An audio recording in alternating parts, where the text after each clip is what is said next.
Hero FM. Patirul. Penguina? Ni kolla nae ni koyila got. Penguina? Come in, sir. Yes, sir. Ah. Yeah. Hey. Hey, sir, ඔය විදියට මගේ දිහා බලන්නේ. Sir, ඔය විදියට මාව කිලින්න වගේ බලනකොට මගේ ඉරියව්ව මිදෙන්නේ නැතුව තියෙයිද? හා. මේ penguina. මේක වැදගත් respectable company එකක්. මම මෙතන boss. ඔයා මගේ secretary. අන්න ඒක මතක තියාගන්න. Yes, sir, of course. But මේ බත් අනම්මන ඒව මට වැඩන්නේ. හරිද? මම මේ කියන දේ හරියට අහගන්න. Okay, sir. ඔයා මගේ secretary නම් ඔය විදියට අවැදගත් විදියට මීට පස්සේ ඇඳුම් ඇඳලා එන්න එපා. තේරුණාද? ඒවා ජොබ් වලට බලපානවා. ආ කෙලින්ම ගෙදර යවනවා මම ජොබ් එක අයින් කරලා. අන්න ඒක මතක තියාගන්න. ඉතින් සර් මේ ඇඳුම විනීතයිනේ. විනීත? මට මේ දිග සාය අරන් දුන්නේ අපේ විනීත අක්කා. ඉතින් කොහොමද විනීතයිනේ සර්? විනීත? පූරු විනීතේ. මේ පෙන්ගුයිනා. ඔයා ඔය විදිහට මේ ඔෆිස් එකේ අඳින්න පළඳින්න ගියොත් මට වෙනම සෙක්‍රටරි කෙනෙක් ගන්න වෙනවා. තේරුණාද? මොකද මේ කම්පැනි එකේ නම්බු ගැන හිතන්න වෙනවා මට. Sorry sir, I'm sorry. මං කොහොමද සර් මීට වඩා වැදගත් විදියට අඳින්නේ? ළමයා දැන් බලන්න ඔය ඇඳලා ඉන්න සාය නිකන් හරියට වේල්සේ කුමාරි කසාද බඳින්න දවසේ ඇඳ සාය වගේ ගව්වක් දිගයිනේ. කොහොමද සෙක්‍රටරි කෙනෙක්? සාමාන්‍යයෙන් සාය අඟල් 4ක් තිබුණා නැති. සාය දිග වැඩි නේද සර්? දිග වැඩි නේද? හරිම අවිනීතයි. හනි කරම අවිනීතයිනේ. ඈ? සර්. ඔව්. මං එනං එතන ඉඳලා අර කිව්වා අඟල් 4 සාය අඳින්නම් සර්. අන්න හරි. මේ මතකතු පොඩ්ඩක් පරිස්සමෙන් ඉන්න ඕනේ හැබැයි තේරුණාද? ඇයි සර්? මොකද අපේ නෝන හදිසියේ ඔෆිස් එකට කඩා පැන්නොත් එහෙම මේ දන්නෝනේ යට කේන්ති යනවා මේ. මොකද එයා හරි අවිනීතයි ඒකයි. ඇයි සර් සර්ගේ මැඩම් සරද? සෑරදත් අහනවා. එයා සියල් සිරින් හැරද? ඉතින් සර්ට තිබ්බනේ මං වගේ සීදේවි සෙක්‍රටරි කෙනෙක්ව බැඳගන්න. ඒ කාලෙම. ඒ කාලේ? ඔයා හිතුවද මම කතාද බැඳ ගිරිගෝරි සජ්ජුනේ කාලේ කියලා? මම බැඳලා දැන් අවුරුදු 2ක් ඇති වුණා. ඒ ඔයාට කලින් ආපු සෙක්‍රටරිව තමයි මම බැඳේ. එයා බැඳලා පස්සේ තමයි ඔය අවිනීත වෙන්න ගත්තේ. අන්න. හානේ. සර් එනං ඕවරේජ් වලදී තමයි බැඳලා තියෙන්නේ. එනං බබාලා තාම චූටියේදිනේ. චූටි? අද්ද චූටි. ලොකු බබා මහරෝහලේ දකුණු ගේට්ටුව ගාව මිනි පෙට්ටි සාප්පුව කරගෙන යනවා. දෙවෙනි බබා විශ්වවිද්‍යාලයේ ක්ෂුද්‍ර ජීවී අංශයේ කැන්ටිම ටෙන්ඩර් අරන් කරගෙන යනවා. තුන්වෙනි බබා බැඳලා දැන් අලුත් කඩේ උසාවියේ මේ ඩිවෝස් එක ඉල්ලනවා. ඉතින් සර් බැඳලා අවුරුදු දෙකක් ඇති කිව්ව නේද? ඔව් ළමයෝ මම මතක් වෙච්ච වෙලාවේ දැන් අවුරුදු 2කට විතර උඩදී අපේ කසාදේ රෙජිස්ටර් කරලා දැම්මා. නැත්තම් අර ලොකු ළමයින්ගේ නම්බුවට හොඳ නෑනේ තාත්තලා අම්මලා කාද බෙදලා නෑ කියලා. එතකොට සර් එයා මෙතන වැඩට ආපු සෙක්‍රටරි කෙනෙක්ද? සර්ගේ නෝනේ? නෑ නෝනා තමයි ඇවිත් බලෙන්ම මෙතන සෙක්‍රටරි උනේ. රත්තරන් ටිකට මෙතන හිටපු කෙල්ලව පන්නගෙන. වව්. සර් ඒක නෙමෙයි. මොකද්ද? මගේ දිහා බලන්නකෝ ඉතින්. බලාගෙන ඉන්නේ. සර්. ඔව්. මට අද වේල පහින් යන්න පුළුවන් වෙයිද සර්? වේල පහින් යන්න? වේල පහින් යන්න දෙන්න බෑ ළමයා. වේල පහින් නෙමෙයි. පහේ වෙලාවට යන්න දෙන්න පුළුවන්. කොහොමද පහක්නේ ඔෆිස් වලින්නේ? සර්. අනේ ප්ලීස් සර්. මොකද ප්ලීස්? මගේ බොයිෆ්‍රෙන්ඩ් 4:47ට බීච් එක ගාවට එන්න කියලා කිව්වා ප්ලීස්. 4:47ට? යා. අයි ඔය ළමයාගේ බොයිෆ්‍රෙන්ඩ් නැකත් වෙලාවටද ලව් කරන්න ලෑස්ති වෙන්නේ බීච් එකේ? ඌ හරියන්නේ නැහැ මේ කම්පැනි එකේ. ඔය පැත්තකට දාලා බලන්න අද මට මොනවද තියෙන අපොයින්ට්මන්ට්ස් කියලා. බලන්න. සර්. ඔව්. අද 1:30ට මූල්‍ය අර්බුද විශ්ලේෂණ සංගමේ සාකච්ඡාවක් දාලා තියෙනවා සර්. බෑ ඒක කැන්සල් කරන්න. මූල්‍ය අර්බුද වලට යන්න බෑ. මටත් මේ දවස්වල මූලක් ගාය විදිලා තියෙන හින්දා. මූල්‍ය අර්බුද එපා. වෙන මොනවද බලන්න තියෙන්නේ? සර් 2:45ට. ඔව්. පල්පාරේ වයස අවුරුදු 40 ඉක්ම වූ සුරූපිනියන්ගේ තොල්ලාලේපන හා දෙකපුල්ලාලේපන පිළිබඳ වැඩමුළු අවිවෘත කිරීමේ පීඨපටිය කපන්න තියෙනවා සර්. අන්න හරි. අන්න ඒක වෙලාවට මතක් කරන්නකෝ. පව් අර අසරණ කෙල්ලෝ ටික. සර්. ඔව්. sorry. ඈ? අර අමතකුණ නිසා කියන්නේ සර්. ඔව්. 4:47ට බීච් යන්න තියෙනවා සර් මට.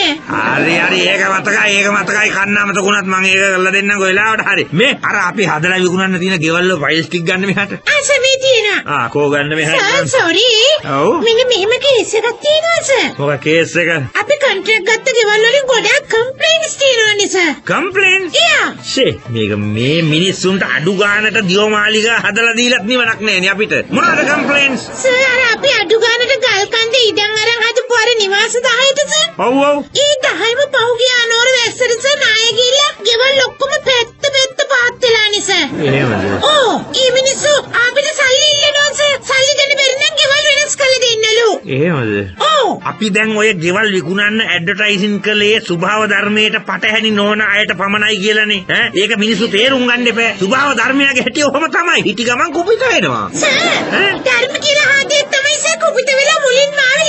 තියාගෙන. ආ. ගෙවල් පැත්තක් පාත්තිලා කියලා. එහෙමද? හැබැයි සර් මිනිහගේ නම සුභාධර්ම නෙමෙයි. මිනිහගේ නම වැල්ලෙට්ටගේ ධර්මසේනේ. එහෙම නමක් තමයි තියන්නේ. ඇත්තද?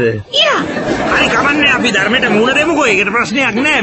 මේ මට මතක නෑ මොකද්ද නිවාස සංකීර්ණයට දාපු නම කියලා මේ. සර් ඒ ගෙවල් වලට නම දැම්මේ රංගිරි විලා කියලා. ආ රංගිරි විලා. හරි. දැන් අපි මෙහෙම කරමු. පෙඟුයිනෝ. ගෙවල් අයිතිකාරින්ට ලියුම් ගහලා යවන්න අපි නිවාස සංකීර්ණේ නම වෙනස් කරනවා නිව් රංගිරි ඇලවිලා කියලා. හරිනේ කතන්දරේ. සර් ඒකට ප්‍රශ්න ඉවරද? බැරි විලාවත් ඊළඟ මෝසම් වැස්සට ගෙවල් ටික කන්ද පාමුලට රූට් එක ආවොත්. ඔව් එහෙම වුණොත් ඉතින් කන්ද පාමුලට ගෙවල් මක බෑවිලා කියලා තමයි නම වෙනස් කරන්න වෙන්නේ. මේ වන්දවා. මෙහෙමයි. ඔව්. අපි අවදානම් ගල් කන්දක අවදානම් ගෙවල් හදලා මිනිස්සු රවට්ටලා වීක් එක වැරදි නේද සර්? දැන් එතකොට එහෙව් අවදානමක් තියෙන තැනක දැන අඩු ගානට දෙනවා කිව්වහම පැනලා ගත් එක වැරදි නැද්ද? ඈ? සර් මෙහෙමයි. ඔව්. ඒ උනාට මිනිස්සෙක් ගියක් ගන්න උංගාක් වෙලාවට ජීවිතේටම එක වතාවනේ සර්. ඉතින් සර් බොරු කියලා දුන්නාම හෙන ගහනවනේ. එන ගහනවට තමයි බිල්ඩිමේ උඩ රකුම් සන්නායකයක් දාලා තියෙන්නේ. අනික අපේ පත්තර දැන්වීම මතක් කරලා බලන්න ඔය ළමයා පොඩ්ඩක්. ඡණ්ඩ මාරුතෙන් පවන් සැලෙන ගිරි මුදුනක පහස ලබන්න මෝසන් මුරුගසන් වරුසාවෙන් දෝලණය වෙන ජීවන අසපුවක දිවි ගෙවන්න. ජීවිතේ අනියත බව අත්විඳින්න ස්වභාව ධර්මයට පටහැනි නොවන පළමු වාසනාවන්ත ගැනුම් කරුවන් 10 දෙනෙකුට පමණි රන්ගිරි විලා. සිත් චංචල කරන අද්විතීය නිවසක භෞමික අත්දැකීම විඳගන්න. සියලු මුදල් එකවර බඳින්න ඔබ නොදැනීම ඉඩම ගෙවියයි. අන්න මතකද ඔයාලට? මැනේජර්ස්ලාට කියන්නේ මේ විදිහට ඒ නම් වෙනස් කරලා නිවාස සංකීර්ණයට නම් දාන්න කියලා ඉවරයි ප්‍රශ්නේ. යන්න. තව ප්‍රශ්නයක් තියෙනවා සර්. ආයේ ප්‍රශ්නයක්. ඒ පාර මොකද්ද? අර හෙන මූකලානක අපි ඉඩම් අරන් ගෙවල් ඇද්දුවේ. ඔව්. මිනිස් පුරුටක් නැති හරියක සර්. ඉතින් මොකද ඊටමට කියන්නේ අර නරිකනත්තනේ. අර නරිකනත්. ඔය ළමයෝ මේ මහ පොළවේ කොතනත් එකයි. පෘථුවිය ගෝලාකාරයි. හොඳ තැන් නරක තැන් කියලා දෙයක් නෑ. තේරුණාද? ඒ නරි කනත්තට අපි නමක් දැම්මනේ සුසෑන් ෆොක්ස් රිව් කියලා. ඉතින් නරකද මොකද්ද ප්‍රශ්නේ? ඒ උනාට සර් ලෝකෙ කොතනත් එක සමාන වෙන්න බෑනේ සර්. ඔය දැන් බලන්න මනුස්ස ශරීරය උනත් නරක තැන් තියෙනවනේ. මනුස්ස ශරීරය මේකට උපමා කරන්න බෑ ළමයෝ. මං කිව්වේ ගෝලාකාර වස්තුවක කොතනත් එකයි. ඒ තැන් වලට අපි හොඳ නම් යොදන්නේ ඒකයි. ඒ උනාට සර් නරක තැනකට හොඳ නමක් දැම්ම කියලා වැඩක් නෑනේ. ඇයි නැත්තේ? පව් කරන මිනිහෙකුට පව්සිරි කියලා දානවට වඩා පින්සිරි කියලා දැම්මහම පොඩි වාසනාවක් තියෙනවනේ. මොන විකාරද? පින්සිරට මේ දවස්වල වෙලී වෙන්නේ. ඒ ඉතින් මිනිහාගේ පව්කාරකමට ගිය තැන ගල් වෙයි මම මොනව කරන්නද ඒකට? ඒ වැඩක් නෑ. දැන් මොකද්ද නරි කරත්තේ සුසාන් ෆොක්ස් එක වීව් එකේ මොකද්ද ප්‍රශ්නේ? ඉතින් ගෙවල් වලට මොකද්ද වෙලා තියෙන්නේ? කියන්න ටක් ගාලා කියන්න වැඩ තියෙනවා. සර් ඒ ගෙවල් වල ඉන්න මිනිස්සු කියනවා ඒ ගෙවල් වල වගතුවක් නැහැලු. ඒ බලහල්ලා. ඒ ගෙවල් වල නොඑක් සද්දපත් ඇහෙනවලු. පාළු ගඳයිලු. නිකන් මඤ්ඤොක්ක තම්බනවා වගේ සුවඳක් එනවලු නිකන් මල පෙරේත සුවඳක්. ඉතින් ඒකට අපි මොනව කරන්නද? පරණ සොහොන් පිට්ටනි වල හදපු ගෙවල් ගත්තාම ඔහොම තමයි. ඒ ගෙවල් වල ඉන්න කට්ටියම එකතු වෙලා ඔකට 18 සන්නියක් නටා ගන්න ඕනේ. ඒ කිව්වේ 18 සන්නියක් නටා ගන්න කියනවා. සර් ඈ? අර බලන්න. මොකද? අන්න අර වගුරු දනව ටෙරන්ස් එකෙන් ගියක් ගත්ත මහත්තයෙක් කෙනා පෙඹගෙන. මොකද අන්නේ නේ සර්? මම නෑ කියන්නේ ඇහුවොත් ඈ. නෑ කියන්නේ කොහොමද සර්? දැක්කනේ කොහෙ ඉන්නවා? මල්ල කෙලියයි මේ අම්මේ හැංගෙන්නවත් වෙලාවක් නැතු එන්න හල්ලෝ මචං පෙන්ගුයිනා මේ මං ඉස්කෝලේ යන කාලේ යාළුවෙක්. ඉතින් මචං කොහොමද? මං කොහමද මිනිස්සු ඔයගේ ඉස්කෝලේ කාලේ ඉඳන් යාළුවෙක් උනේ? අර මං කිව්වේ මේ මම අර ඔයගේ අර වගුරු දනමුවේ ගයක් සල්ලි වලට ගත්ත මේ අප්පුහාමි. අප්පුහාමි හරි ඉතින් කොහොමද අප්පුහාමි ඉතින් කොහොම වයිෆ් ලයින් අනිපෙන් ඉන්නවද? අගුලක් කතා කරන මේ හලෝ මේ මම ඔයගෙන් ගත්ත ගේ ඒ ගෙදර කුස්සිය පැත්ත ගිලා බැස්සා. කුස්සිය පැත්ත ගිලා බැස්සා වෙන්න බෑනේ. වෙන්න බැරි මොකද? උනා. එහෙමද දැන් වෙන්න බැරි ඉවත් වෙනවනේ කියන්නේ. මේ කාණ්ඩ අපේ නැන්දම්ම ගල්වංගෙඩිය සම්බෝලයක් කොට ඉන්නකොට තමයි නැන්දම්මත් එක්කම මේ ගිලා බැස්සේ. එහෙමද? ඉතින් සන්තෝෂ වෙන්න බෑ මේ. ඇවිල්ලා කරදරයකට මුවා වෙලා ආපු ප්‍රීතිමත් ආරංචියක් නෙමෙයි කියලා තමයි හිතන්නේ. කොහමද මිනිස්සු ප්‍රීති වෙන්නේ? අච්චර විශාල පාඩුවක් දුක් කරදරයක් වෙලා තියෙද්දි කොහමද කුස්සිය සුන්බුන් අතරින් නැන්දම්ම අපේ නැන්දම්ම හරි මචං අප්පුවාමි අඬන්න එපා. මේ දුක් වෙන්න එපා. ජීවිතේ හැටිවම තමයි. මේ ඉතින් අප්පුවාමි මේ නැන්දම්මනේ මේ හරි වැඩේ නේද? නරක වෙලාවට එන ඉවත් තමයි නේ. ඔව් අච්චර පාඩුවක් වෙලා සුන්බුන් අතරින් මගේ නැන්දම්ම කිසිහෙලියක් නැතුව මතු උනානේ එළියටම බලනවා. ඒකනේ. අනේ ඉතින් මිස්ටර් අපුහාමි අපිට ඒ වැඩේට නම් කරන්න දෙයක් නෑ. එහෙම බෑනේ. එහෙම කියලා බෑනේ. හරි. ඉතින් එහෙමනම් ඔයා අපේ අලුත් නිවාස ව්‍යාපෘතියෙන් නිවසක් ගන්නකො ඉවරනේ කතන්දරේ. එතකොට ඒක අඩු වේසන් නිවාස ව්‍යාපෘතියක්. බැරි වෙලා හරි වහලේ කඩාපාත් වුණොත් නැන්දම විතරක් නෙමෙයි සුදු කොඩියක් දාගන්නවත් මිනිහෙක් ඉතුරු වෙන්නේ නෑ. හැම පැත්තෙම වීදම් අඩු කරලා අපි ඒක හදලා තියෙන්නේ. නෑ. ඔහේ මගේ රක්ත වාතය අවුස්සන්නේ නැතුව මගේ ගිලා බහපු කුස්සියට මොකද කරන්න කියනවා කරුණාකරලා. අනේ සංසුන් වෙන්න අපුහාමි පොඩක් සංසුන් වෙන්න. සංසොන් නෙමෙයි මන්සුන් වෙලා ඉන්නේ. බලන්න ජීවිත කාලෙම එක්කාසු කරපු සල්ලි ටික යට කරලා තව වෙලකින් ගියක් ගත්තා. මේ අපුහාමි ඔහෙ කියන කතාව විශ්වාස කරන්න අමාරුයි නේ මෙතන. මම මොකටද ඔහෙත් එක බොරු කියන්නේ ඔහෙට? නෑ ඔහි නැන්දම්ම වට්ටන්න කුස්සිය වලක් හැරුවා නේද කියලා මට කියනවා. අනික ඔය ගේ කුස්සිය පැත්ත ගිලා බැස්ස කිව්වට පිළිගන්න බෑනේ. මුළු ගේම ගිලා බැස්ස කිව්වනම් ඔන්න පිළිගන්න දෙබ්බා. මේ මොකද ඔක වගුරු බීමකට ලී කුඩු දාලා ගොඩ කරපු ඉඩම. ඊවරන් දෙයියනේ දැන් ඔහෙ කියන්නේ ගේ ඉතුරු ටිකක් ගිලා බහි කියලාද? ඔව් බොරු කියන්නේ මොකටද? ඩිංගක් ඉවසලා හිටියොත් ගේ ඉතුරු ටිකක් ගිලා බැහැලා පොළොව යටදී ආපහු කුස්සිය මුණ ගැහෙනවා. අන්න එතකොට ප්‍රශ්නේ ඉවරයි. එතෙන් මිනිස්සු එතකොට මම බිම්පණුවෙක් වගේ වැළලිලා ඉඳීනේ. නෑ මචං අපුහායි මම කිව්වේ එහෙම ගිලා බැස්සොත් ඊට උඩින් ඒකටම අල්ලලා තව ගයක් හදලා තට්ටු දෙකට ප්‍රයෝජනට ගන්න පුළුවන් නේ. අන්ඩර්ග්‍රවුන්ඩ් එක තට්ටුවයි ග්‍රවුන්ඩ් ෆ්ලෝ එක එකයි ඔක්කොම දෙකයි. එහෙමද? ඔව්. හරි එනම යන්න. මං ආපහු යන්න. හැබැයි ගෙදර බඩු මුට්ටු ටික ලොරියක පටවගෙන ඔහේගේ ගෙදර ගෙනත් බාන්නම්කෝ ඊට පස්සේ ඔහෙත් එනවා අපේ ගේ ඇතුළට වෙලා ගිලා බහින හැටි බලා ගන්න. මම මැහිතෙල් බෝතලෙකුත් ගෙනත් තියන්නකෝ. සෝඩා බෝතලෙකුත් එක්ක එන්නම්. එච්චර කරදර වෙන්න එපා. නිකන් අයිස් කැට දෙකක් තිබ්බනම් ඇති. ගියාද මේ යකා? සර් අර බලන්නකෝ. ඇයි මොකද ඒ පාර? අර එන මිනිස්සුන්ට මක් වෙලා දාර. මොකද්ද දෙයි යාමුදුනේ ඒ වෙලා තියෙන්නේ? හත්තලා මොකද වුනේ මේ? සර්ට මතක නැද්ද මේ අර අපේ 50,000ට නිවසක් ව්‍යාපෘතියටදී ගියක් ගත්ත කස්ටමර් කෙනෙක් මේ. මේ ලෝකා.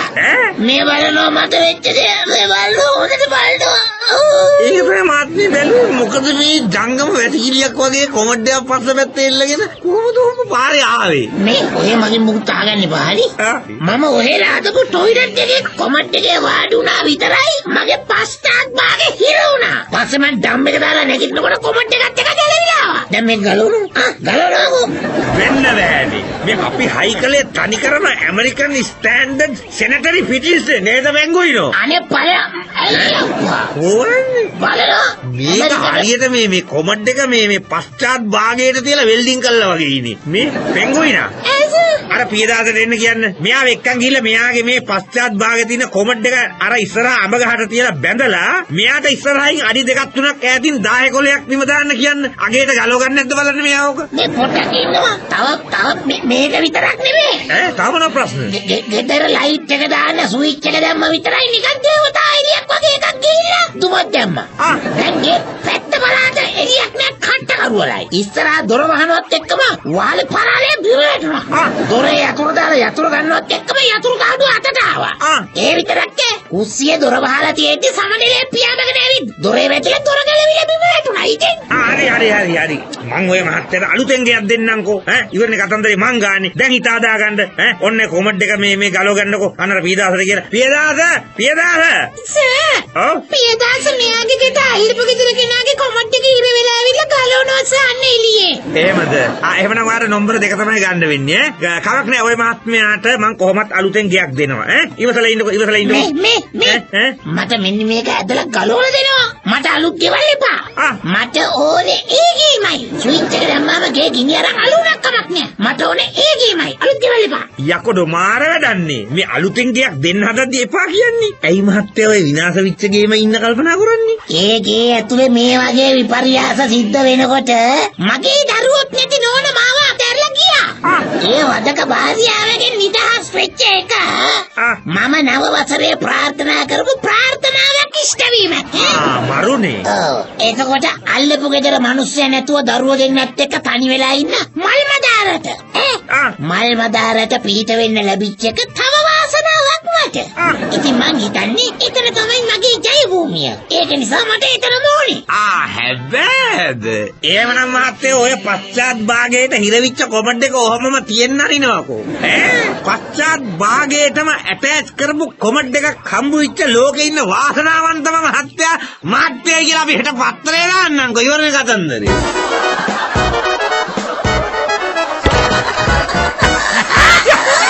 මේ වගේ වෙයිති හිරු පටිරෝල් වලින් විතරමයි ඈ.